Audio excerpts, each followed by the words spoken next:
मेरे प्यारे बच्चों, अभी तक हम लोगों ने हिस्ट्री के चैप्टर 1 में ये पढ़ा कि फ्रांस का जो सोशल कंडीशन है, पॉलिटिकल कंडीशन है और इकोनॉमिक कंडीशन है वो बहुत बुरा है। फ्रांस की ट्रेजरी में बिल्कुल भी पैसा नहीं है, बल्कि वो फ्रांस जो है कर्ज में डूबा हुआ है। फ्रांस का पॉलिटिकल सिचुएशन भी बहुत बुरा है। फ्रांस के सोशल कंडीशन का तो कहना ही नहीं है। लोग त्रस्त हैं, ऊपर से वहाँ पर नेचुरल कैलामिटीज़ हैं, जो ज़रूरी चीज़ें हैं उसके दामें आसमान छू रही हैं, लोग भूख से तड़प रहे हैं। ऐसे कंडीशन में राजा चलता है टैक्स बढ़ाने के लिए, और जब राजा टैक्स बढ़ाने चलता है तो वहाँ के लोग रेवोल्यूशन करते हैं और फ्रांस का जो फोर्ट्रेस है बस्टाइल में उसे ही ब्लास्ट कर देते हैं, स्टॉर्म कर देते हैं। ये रेवोल्यूशन को फ्रेंच रेवोल्यूशन बोला जाता है और ये रेवोल्यूशन सक्सेसफुल रहता है और इस रेवोल्यूशन का रिज़ल्ट ये होता है फ्रांस जो है वो एब्सोल्यूट मोनार्की से कॉन्स्टिट्यूशनल मोनार्की बन जाता है। ठीक है, तो फ्रांस जब कॉन्स्टिट्यूशनल मोनार्की बन जाता है तो उसके जो पार्लियामेंट है उसे नेशनल असेंबली बोला जाता है। पहले इसे स्टेट्स जनरल बोला जाता था। नेशनल असेंबली फ्रांस के लिए कॉन्स्टिट्यूशन बनाती है और राजा उस कॉन्स्टिट्यूशन को मानने के लिए विवश होता है। राजा उस पर साइन कर देता है। राजा भले ही कॉन्स्टिट्यूशन पर साइन कर देता है, लेकिन राजा को ये बात पचती नहीं है। ठीक है, अब फ्रांस का अपना एक कॉन्स्टिट्यूशन था। पहले राजा के मुंह से जो बातें निकलती थी वही कॉन्स्टिट्यूशन था। अब फ्रांस का एक अपना लिखित कॉन्स्टिट्यूशन हो चुका था। राजा और प्रजा सबको उस कॉन्स्टिट्यूशन के हिसाब से चलना था। राजा को ये सब बातें अच्छी नहीं लगती हैं और राजा फ्रांस का जो पड़ोसी देश है प्रसिया, जिसे आज जर्मनी के नाम से जाना जाता है, और उसका जो उसके और एक पड़ोसी देश है ऑस्ट्रिया, इन दो देशों के साथ वो गुप्त तरीके से साठगांठ करता है और उन देशों के साथ एक षड्यंत्र रचता है और उन्हें ही कहता है, निमंत्रण देता है कि आप आइए हमारे फ्रांस पर अटैक कीजिए। तो बच्चों आप सोचिए कि वो राजा कैसा होगा जो बगल के पड़ोसी देशों को इन्वाइट कर रहा है कि आप मेरे ही देश पर अटैक करो। इससे पहले प्रसिया और ऑस्ट्रिया फ्रांस पर अटैक करें, फ्रांस की जो पार्लियामेंट थी नेशनल असेंबली, उसने ही घोषणा कर दिया और उसने ही ऑस्ट्रिया और प्रसिया पर वार डिक्लेयर कर दिया। ठीक है, इस वार का क्या नतीजा होता है हम लोग इस वीडियो में देखते हैं और इसे समझते हैं। इस वीडियो में हमें पता चलेगा कि आखिर क्या होता है, फ्रांस का राजा का क्या होता है, इस लड़ाई का क्या अंत होता है। ठीक है, ये बहुत ही इंटरेस्टिंग वीडियो है। और एक बात और हम आपको बता दें कि इस वीडियो को देखने से पहले एक और वीडियो देख लीजिएगा जो मैंने इसके पहले बनाई थी। ठीक है, जिसमें मैंने ऑटोक्रेसी एंड डेमोक्रेसी नाम का एक वो वीडियो है। उस वीडियो में मैंने समझाया है कि मोनार्की और रिपब्लिक में क्या अंतर होता है, एब्सोल्यूट मोनार्की और कॉन्स्टिट्यूशनल मोनार्की क्या होता है। उसमें मैंने अच्छे से समझाने का एक नॉर्मल लैंग्वेज में, बोलचाल की भाषा में मैंने उसे समझाने का प्रयास किया है। आप उस वीडियो को पहले देखिएगा तब इस वीडियो को देखिएगा। उस वीडियो का मैंने लिंक जो है नीचे डिस्क्रिप्शन बॉक्स में दे दिया है। ठीक है बच्चों, तो बच्चों हमारा आज का टॉपिक है France abolishes monarchy and becomes a republic. France जो है मोनार्की को एबोलिश कर देता है। एबोलिश मतलब उसे हटा देता है और रिपब्लिक बन जाता है। आइए पढ़ते हैं हम लोग इसे। The situation in France continued to be tense during the following years. राजा कॉन्स्टिट्यूशन पर भले ही साइन कर देता है, लेकिन साइन कर देने के बाद से भी उस समय जो था फ्रांस का जो सिचुएशन है वो टेंस से भरा हुआ है, मतलब पूरा टेंशन का माहौल है। Although Louis XVI had signed the constitution, he entered into secret negotiation with the king of Prussia. जो भी हो, संविधान जब बन के तैयार हो जाता है तो लुई 16 यानी कि जो वहाँ का राजा था उस पर साइन तो कर देता है, लेकिन वो साइन जो करता है वो विवश होकर के साइन करता है, वो मन से साइन नहीं करता है। और साइन तो कर देता है, लेकिन साइन करते के साथ ही वो बगल का एक जो फ्रांस का जो पड़ोसी देश था जर्मनी को पहले प्रसिया बोला जाता था, और प्रसिया के राजा के साथ वो सीक्रेट यानी गुप्त रूप से एक निगोशिएशन साठगांठ कर लेता है। ठीक है, ruler of other neighbouring countries too were worried by the developments in France and made plans to send troops to put down the events that had been taking place there since summers of 1789। France के जो भी पड़ोसी देश थे, जैसे कि Austria था, ठीक है, प्रसिया था, ये लोग भी फ्रांस में जो कुछ हो रहा था इससे घबराए हुए थे, क्योंकि फ्रांस में जब राजा के खिलाफ विद्रोह हो सकता है तो फ्रांस के पड़ोस में हम लोग रह रहे हैं तो हमारे देश की भी जनता विद्रोह कर सकती है, इसलिए ये लोग चिंतित थे। ठीक है, और ये लोग फ्रांस में अपना फौज भेजने की तैयारी कर रहे थे। Before this could happen the national assembly voted in April 1792 to declare war against Prussia and Austria. इससे पहले कि पड़ोसी देश फ्रांस पर अटैक करते हैं, जो फ्रांस की जो पार्लियामेंट थी, जो नेशनल असेंबली थी, उसने ही क्या कर दिया कि प्रसिया और ऑस्ट्रिया के खिलाफ एक युद्ध का घोषणा कर दिया। Thousands of volunteers thronged from the provinces to join the army। हजारों हजार की संख्या में लोग अपने घरों से निकले और आर्मी को ज्वाइन करने लगे देश को बचाने के लिए। They so this war of the people against kings and aristocracies all over Europe. अब ये जो लड़ाई थी, इस लड़ाई को वो किस रूप में देख रहे थे? ये लड़ाई किसी देश के खिलाफ नहीं थी। भले इन लोगों ने ऑस्ट्रिया और प्रसिया के खिलाफ युद्ध की घोषणा कर दिया था, तो वास्तव में ये लड़ाई ऑस्ट्रिया और प्रसिया के खिलाफ नहीं था। वास्तव में जो ये लड़ाई थी, ये लड़ाई राजा के खिलाफ थी पूरे यूरोप में। मतलब ये लड़ाई डेमोक्रेसी और ऑटोक्रेसी के बीच की लड़ाई थी। ये लड़ाई लोकतंत्र को बचाने के लिए थी, न कि किसी देश के खिलाफ लड़ाई थी। Among the patriotic song they sang was the Marseillaise composed by the poet Roger de Sils। ये जब इन लोगों ने एक पैट्रियोटिक गाना था, मतलब देशभक्ति गीत था, ये लोग गाते थे, जिसका नाम था मार्सेलेज। और इस गीत, देशभक्ति गीत को एक कवि ने लिखा था जिनका नाम था रॉजेट डे एल, ठीक है, फ्रांस के कवि थे। It was sung for the first time by volunteers from Marseilles as they march into Paris and so got its name. ये सबसे पहली बार तब गाया गया था जब जो फ्रांस के लोग थे पेरिस की तरफ मार्च करते हुए जा रहे थे, तो ये गाना गा रहे थे। The Marseillaise is now the national anthem of France. आज के डेट में जो फ्रांस का जो नेशनल एंथम है मार्सेलीज ही है। यही गाना को फ्रांस ने अपना नेशनल एंथम बना लिया, जैसे कि आज हमारा नेशनल एंथम है Jana Gana Mana. The revolutionary wars brought losses and economic difficulties to the people. ये युद्ध तो हुआ, लेकिन इस युद्ध ने बड़ी तबाही लाई। इससे लोगों को आर्थिक रूप से और शारीरिक रूप से बहुत क्षति पहुंची थी। While the men were away fighting at the front, women were left cope with the task of earning a living and looking after their families. तो जो मेन थे, जो पुरुष थे, वो लड़ने के लिए तो फ्रंट पर यानी कि बॉर्डर पर चले गए थे, वो तो वहाँ पे लड़ रहे थे। लेकिन उनके जाने से क्या हुआ कि सारा जो बोझ था वो महिलाओं के ऊपर आ गया। अब महिलाओं को घर तो संभालना ही था, साथ में पैसा कमाने का भी, मतलब अर्निंग का भी जो जिम्मेदारी थी वो उनके ऊपर आ चुकी थी। Large sections of the populations were convinced that the revolution had to be carried further as the constitution of 1791 gave political rights only to the richer sections of society. France के बहुत से हिस्से के लोगों को ये मानना था कि ये जो क्रांति है फ्रांस में, ये अभी और लंबी चलनी चाहिए, क्योंकि फ्रांस में जो अभी भी पॉलिटिकल राइट्स है वो गरीबों को नहीं मिला है, सिर्फ अमीर लोगों को मिला है। पॉलिटिकल राइट्स कहने का मतलब होता है वोट देने का अधिकार, इलेक्शन में खड़ा होने का अधिकार, मंत्री बनने का अधिकार, विधायक बनने का अधिकार, या आप एक लाइन में बोल सकते हैं शासन में भागीदारी का अधिकार को पॉलिटिकल राइट्स बोला जाता है। तो उस समय में क्या था, जब पहली बार कॉन्स्टिट्यूशन बन करके तैयार हुआ और फ्रांस के लोगों को वोट देने का अधिकार मिला, तो उस समय जो था सिर्फ रिचर सेक्शन यानी कि अमीर लोगों को वोट देने का अधिकार मिला था। वो ऐसे क्योंकि जिन्हें वोट देने का जो अधिकार था वो सिर्फ उन्हें था जो 3 दिन के मजदूरों के बराबर, मजदूरी के बराबर जो टैक्स होता है पे करते हैं, सिर्फ उन्हें ही वोट देने का अधिकार मिला था। तो कहने का मतलब है कि जो अमीर थे उन्हें ही वोट देने का अधिकार मिला था। Political clubs became an important rallying point for people who wish to discuss government policies and plan their own forms of action। अब फ्रांस में पॉलिटिकल क्लब्स बनने लगे, एक ऐसी संस्थाएं बनने लगी, मतलब जहां पर कि गवर्नमेंट की पॉलिसीज़ को डिस्कस किया जाता था और गवर्नमेंट के प्लान्स को, उसके एक्शंस को, मतलब गवर्नमेंट को क्या करना चाहिए, गवर्नमेंट को कैसी योजना बनानी चाहिए, सरकार की नीति क्या होनी चाहिए, ये सब चीज़ें डिस्कस होने लगी इन संस्थाओं में। इन संस्थाओं को पॉलिटिकल क्लब्स बोला जाता था। इसको आप इस तरीके से समझ सकते हैं जैसे हमारे यहाँ कैसे पॉलिटिकल पार्टीज़ होती हैं, जैसे बीजेपी होती है, कांग्रेस होती है, और ये लोग डिस्कस करते हैं कि हमारी सरकार को कैसे काम करना चाहिए, क्या योजना होनी चाहिए। बिल्कुल समझिए कि उसी तरीके से वहाँ पर पॉलिटिकल क्लब्स बनने लगे थे। The most successful of this clubs was that of the Jacobins.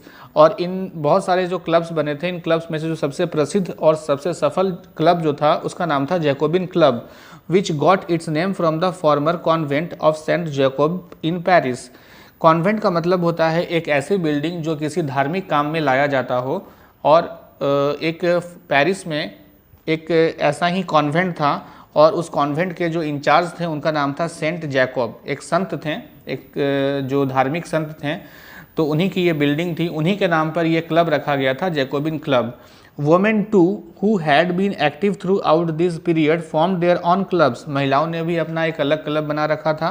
Section 4 of this chapter will tell you more about their activities and demand. हम लोग आगे के सेक्शंस में, मतलब अगले वीडियोज़ में इनके बारे में, महिलाओं के क्लब्स के बारे में हम लोग डिटेल में पढ़ेंगे। The members of the Jacobin club belong to mainly to the less prosperous section of the society. ये जो जैकोबिन क्लब बना, जो सबसे प्रसिद्ध था फ्रांस में, इसके जो मेंबर्स थे ये सारे लोग लेस प्रोस्पेरस सोसाइटी से थे, मतलब ये बहुत ज़्यादा अमीर लोग नहीं थे। They included small shopkeepers, artisans such as shoe makers, pastry cooks, watch makers, printers as well as servants and daily wage workers. तो ये जो जैकोबिन क्लब्स थे इसमें बहुत ज़्यादा अमीर लोग नहीं थे। तो इसमें कौन लोग थे? इसमें छोटे दुकानदार थे, आर्टिजन्स यानी कारीगर, जैसे कि जूता बनाने वाले लोग, पेस्ट्री बनाने वाले लोग, घड़ी बनाने वाले लोग, प्रिंटर्स यानी छपाई के काम में लगे हुए थे वो लोग, सर्वेंट लोग थे, और डेली वेजेस वर्कर यानी कि जो रोज़ के जो काम पर, जो दिहाड़ी पर मजदूरी करते हैं वो लोग थे। There leader was Maximilian Robespierre, और इनका जो नेता था जैकोबिन क्लब का, उसका नाम था Maximilien Robespierre. A large group among the Jacobins decided to start wearing long striped trousers similar to those worn by dock workers. अब जो जैकोबिन क्लब के जो लोग थे ये लोग एक अलग प्रकार का ड्रेस पहनते थे। ये एक ऐसा ट्राउज़र पहनते थे जो कि लॉन्ग स्ट्रिप था, मतलब लंबी लंबी धारियाँ उस पर बनी हुई थी। और ये जो ड्रेस ये लोग पहनते थे, ये ड्रेस डॉक वर्कर्स लोग पहना करते थे उस ज़माने में। डॉक वर्कर का मतलब होता है कि जो पानी का जहाज़ होता है तो वहाँ पे जो मज़दूर काम करते हैं, जो पानी का जहाज़ तो बहुत बड़ा होता है, तो उसमें से जो सामान को उतारते हैं और सामान को उस पर रखते हैं, तो ये काम करने वाले जो मज़दूर होते हैं उन्हें डॉक वर्कर्स बोला जाता है। तो डॉक वर्कर्स का यही यूनिफॉर्म था। ये देखिए, ये यूनिफॉर्म यहाँ पर फिगर में ऐसे बना करके भी दिखाया गया है। यहाँ पे देखिए इनका कैसे धारीदार पैंट है इनका, और ये पैंट जो है कमर से लेकर के एड़ी तक है। ये महिला है और ये पुरुष है जो डॉक वर्कर है, ठीक है। तो जैकोबिन क्लब के लोग ये मज़दूर का कपड़ा पहना करते थे उस ज़माने में। आगे देखते हैं हम लोग।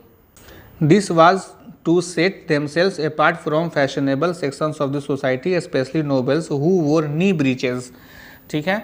नी ब्रीचेस का मतलब होता है एक ऐसा पैंट होता है जो कि कमर से लेकर के घुटना तक होता है, ठीक है। और घुटने के नीचे या तो मोजा होता है और नहीं तो जूता होता है। मतलब जो जूता होता है, जो जूता इतना ऊंचा होता है कि वो घुटना तक होता है, और पैंट जो होता है वो कमर से लेकर के घुटना तक ही होता है। जैसा ये फोटो में आप लोग देख रहे हैं, इसे नी ब्रीचेस बोला जाता है। जो अमीर लोग होते थे और जो राजा के जो ज़मींदार हुआ करते थे, नोबेलमैन, नोबिलिटीज़ थी, वो पहना करती थी, ठीक है। तो ये अपने आप को अलग दिखाने के लिए कि हम जो है फैशनेबल नहीं है तुम लोगों की तरह कि इतना फैशन करेंगे, तो हम लोग जो मज़दूर का कपड़ा पहनते थे ये लोग, और पहन करके ये दिखाने का प्रयास करते थे कि हम लोग तुमसे अलग हैं और हम लोग फैशनेबल तुम्हारी तरह नहीं हैं, हमें फ़ैशन नहीं करना है। आगे देखते हैं हम लोग। It was a way of proclaiming the end of the power wielded by the wearers of knee breeches. वास्तव में ये दिखाना चाहते थे कि तुम लोग जो नी ब्रीचेज पहनने वाले हो, तुम लोग खबरदार हो जाओ, क्योंकि अब तुम्हारी जो पावर है वो एंड होने वाली है, तुम्हारी ताकत अब ख़त्म होने वाली है, तुम्हारा समय अब समाप्त होने वाला है, अब हम लोग यानी कि मज़दूरों का समय आने वाला है, ठीक है। This Jacobins came to be known as the sans culottes. ये जो जैकोबिन्स जो ऐसे जो कपड़ा पहनते थे, जो पूरा कमर से लेकर के एड़ी तक का, इन्हें सैंस क्लूटोज बोला जाता था। Literally meaning those without knee breaches, जिसका मतलब होता है फ्रेंच भाषा में, जिसका मतलब होता है कि वैसे लोग जो कि नी ब्रीचेज नहीं पहनते हैं। Sense culottes men wore in addition the red cap that symbolise liberty. जो पुरुष थे जो ऐसा ड्रेस पहनते थे, वो लोग टोपी भी लाल रंग की पहनते थे। लाल रंग की टोपी जो होता है एक लिबर्टी का प्रतीक होता है। Women however were not allowed to do so, लेकिन महिलाएं जो थीं ये ऐसा टोपी नहीं पहनती थी। In the summer 1792 the Jacobins planned an insurrection of a large number of Parisians who were angered by the short supplies and high prices of food. 1792 में समर सीजन था, और इस समय में क्या हुआ कि पेरिस में शॉर्ट सप्लाईज मतलब भोजन की कमी हो गई, और जिसके कारण भोजन का जो प्राइस था वो आसमान छूने लगा, और इसके चलते लोग जो थे वहाँ पर गुस्साए हुए थे। इसका जैकोबिन क्लब के लोगों ने फ़ायदा उठाया और उन लोगों ने एक इंसरेक्शन को प्लान किया। इंसरेक्शन का मतलब होता है राजा के खिलाफ या शासन के खिलाफ विद्रोह करना। तो इन लोगों ने एक विद्रोह का प्लानिंग किया। On the morning of August 10 they storm the palace of the Tuileries, और 10 अगस्त की सुबह का समय था, इन लोगों ने पैलेस ऑफ ट्यूलरीज को क्या किया, स्टॉर्म कर दिया, मतलब ब्लास्ट कर दिया। पैलेस ऑफ ट्यूलरी एक महल था, राजा का महल था, और इस महल को इन लोगों ने ब्लास्ट कर दिया। तो जब ये लोग एक किला को, एक बस्टाइल के फोर्ट्रेस को ब्लास्ट कर सकते हैं, इनका इतना माथा चढ़ा हुआ है, तो राजा के महल को क्यों नहीं ब्लास्ट कर सकते हैं। ठीक है, तो ब्लास्ट कर दिया, और ब्लास्ट करने के बाद मसाक्रेट द किंग्स गार्ड्स, जो राजा के जो गार्ड्स थे उनको इन्होंने मसाक्रेट कर दिया। मसाकरे का मतलब होता है कि जब एक साथ बहुत सारे लोगों की हत्या की जाती है तो उसे मसाकरे बोला जाता है। And held the king himself as hostage for several hour, और बहुत घंटों तक राजा को इन लोगों ने एक रूम में बंद करके रख दिया। Later the assembly voted to imprison the royal family, और बाद में जो फ्रांस की पार्लियामेंट थी जिसे नेशनल असेंबली बोला जाता है, इसने वोट किया कि रॉयल फैमिली को इम्प्रिजन कर दिया जाए, जेल में बंद कर दिया जाए। रॉयल का मतलब होता है शाही, शाही, और फैमिली का मतलब होता है परिवार, यानी रॉयल फैमिली का मतलब शाही परिवार, शाही मतलब होता है राजा का। ठीक है, तो रॉयल फैमिली का मतलब हो गया राजा का परिवार, को नेशनल असेंबली ने जेल में बंद कर देने का डिसीजन लिया। इलेक्शन वेयर हेल्ड, उसी समय इलेक्शन हो गया। From now on all men of 21 years and above regardless of wealth got the right to vote.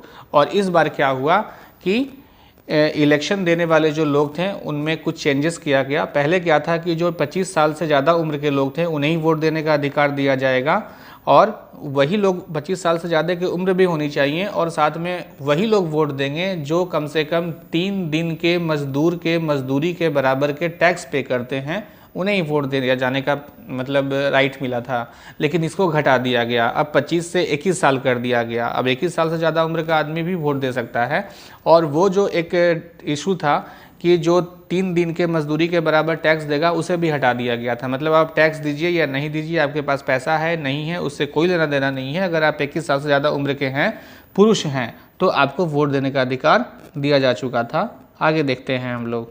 The newly elected assembly was called the convention, और ये जो नई असेंबली चुन करके आई इसको बोला जाता था कन्वेंशन। ठीक है, on 21 September 1792 it abolish the monarchy and declared France A Republic, और 21 सितंबर 1792 को मोनार्की को एबोलिश कर दिया गया, हटा दिया गया, और फ्रांस को रिपब्लिक बना दिया गया। ठीक है, मोनार्की में और रिपब्लिक में क्या अंतर होता है इसको मैंने बहुत अच्छे से एक अलग वीडियो में समझाया है, जिसका मैंने डिस्क्रिप्शन बॉक्स में लिंक दे दिया है, उस वीडियो को आप लोग जरूर देखिएगा।